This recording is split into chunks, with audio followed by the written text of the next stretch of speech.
guys, it's me again, Joy Barcelona, and today I will be answering one of the most frequently asked questions that we are actually receiving either via email, phone call, Facebook, or on an actual appointment. So the question is, how do you prioritize the 4Cs in a diamond? Actually, we have a lot of different videos that somehow answers this question. We have the importance of cut over carat, importance of cut over color, and so on. But in this video, I would like to answer it more concise and in the simplest way for you guys.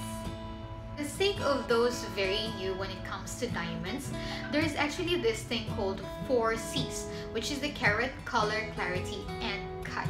Before you make your actual purchase, it will be very wise if you make yourself familiar with this 4, as it would really greatly affect the performance of the diamond you'll buy, and most importantly, its price. The 4Cs are actually all important. It's just that if you really have to choose one, the first one that you can probably compromise with is the clarity. But do note guys, you can only compromise until a certain point. So clarity in a diamond would actually tell you how visible the impurities inside a diamond is. All natural diamonds would definitely have some impurities or inclusions inside. So it's just a matter of how visible is it.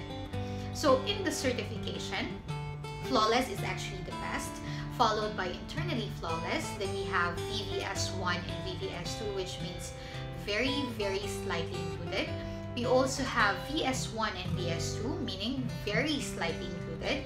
We have SI1 and SI2, slightly included. And then also the last would be I1 to 3, which is included. Now the question is, until where can you compromise? So we would normally recommend you go for at least a VS2, because in general, VS2 and above is known as the eye clean range. Now the thing is, among the 4Cs, clarity is actually the most subjective. So if you choose to go for a VS2, we would always recommend you take extra care, because there are some VS2s which are no longer eye clean. So if your budget would permit, then why not go for a slightly higher one? Because these inclusions will not only just affect the overall look of the diamond, but most importantly, its durability.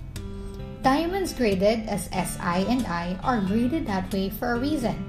Either you see the dirt now, or you see the after effect of a big inclusion later through the form of diamond chipping and or cracking.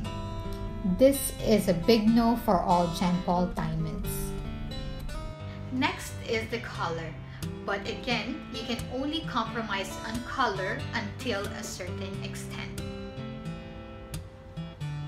Basically, color is how white or yellowish the diamond is. Grading scale begins with the letter D representing colorless and continues with increasing presence of color to the letter Z. If you guys are curious why it starts at D, well, I am too. So I actually searched for it. So, I actually got it from the 4Cs blog in the GIA.edu page. So it says, historically, metaphoric terms were used in the very old days. River and water were used for the most colorless diamonds, or they might be categorized by the geographic location from places where similarly colored diamonds were seen. The choice was made to differentiate the GIA grading system from other less clearly defined ones that use designations such as A or AA or AAA. So when GIA chose to develop a diamond grading system, it had to use new terms, hence the D. So yeah, the reason why they actually use D is to give a distinction apart from what was leniently used in the past. Now, the acceptability of color would still depend on individual sensitivity to colors. Although we would always recommend that you go no lower than G color, because when you compare it with an H, right, the difference is really very visible under normal daylight. But I've met a lot of ladies who still prefers to go for the colorless range, which is the D to F color, because most ladies, I think, are more keen on colors, I guess. So they still go for the colorless one. So it would still be best if you can really have a look at them on the actual, so you can gauge if you feel like you're acceptable with a slightly lower color or not. Now, for the carrot, I won't really say that it's like second to the most important factor. I guess it's more dependent on your girlfriend's preferences, her personality, and even the profession that she's into. And of course, the price you're willing to spend for your proposal ring. Do note that carrot is actually only the weight and it's not the size. And there's a lot of different factors why ladies decides to go for a lower ones, even though they like to go for a higher carrot. Say, I've met before a teacher that deals with students, I mean kids. So as a precautionary measure, she wants to keep her ring low profile. But I've also met before like athletes and nurses that despite profession, they still go for a higher carat just because they love diamonds. So it would really be on your hand to decide what you think or what you feel is acceptable for your future wife. The most important is actually the cutting. Guys, this cutting does not refer to the shape of the diamond like pear, oval, marquee. No, it's not.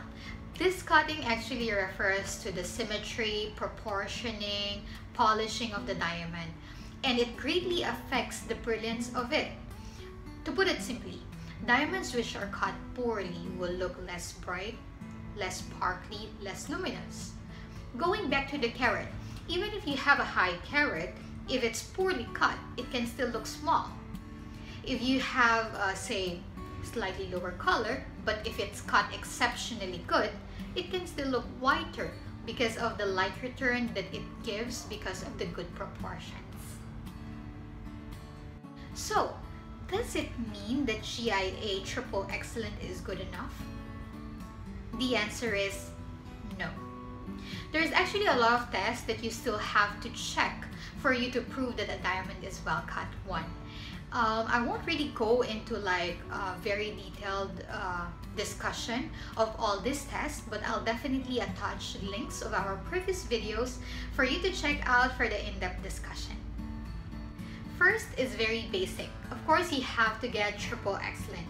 When I say Triple Excellent, it means that the cut, polish, and symmetry should all be excellent on the certification. Number two, the use of HCA tool. HCA is actually an online tool that you can access for free. This is used to eliminate the bad Triple Excellent cut. Yes, you heard it right. There are actually some Triple Excellent which are just so-so. Third is the use of the ideal and ASET scope to evaluate the light performance of the diamond. These scopes were developed to indicate how well a diamond is making use of the light around it. ASET in particular shows what range or angle of light the diamond is using. It specifically uses different colors to represent a different angle range of available light. And lastly would be the hearts and arrows to check the optical symmetry of the diamond. A very important thing to note is that not all Triple Excellent cut have perfect hearts and arrows. So it's very, very important that you check both hearts and arrows so you can be extra sure.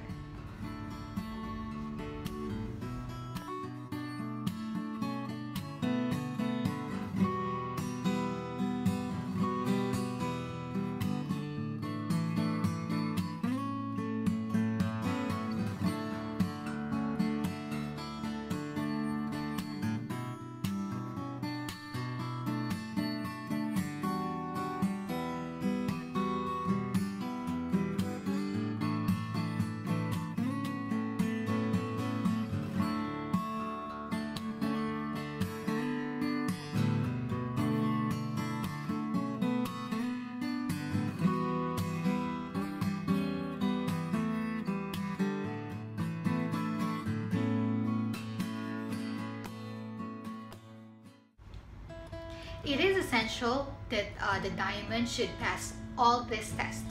Not one or two of them, but all of them. Because one way or the other, these tools have their own limitations. And to patch up the other tool's restriction, you have to use the other. That's all for today, guys. If you have any other questions you wish to clarify, you may leave your comments below. I'll definitely go through them and get back to you as soon as I can. Please don't forget to give us a thumbs up and hit subscribe. Thank you for watching. Bye!